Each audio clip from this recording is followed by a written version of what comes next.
This is going to be a video tutorial on how to browse in private mode on the LinkedIn app using a mobile device. I will be using an iPhone SE for this, but the steps should be very similar on other devices. Let me jump over to my phone here.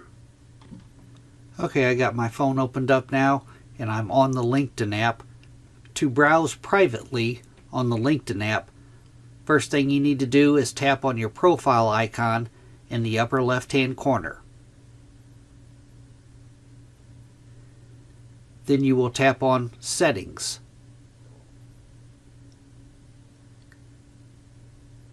And then from here, you want to tap on Visibility. And then you will tap on Profile Viewing Options.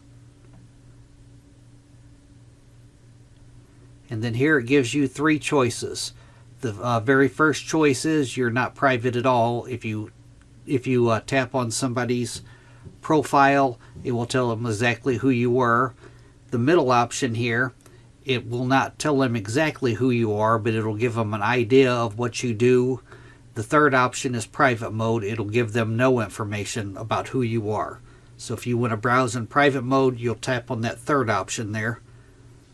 And then you will be browsing privately. That's how you browse in private mode using the LinkedIn app.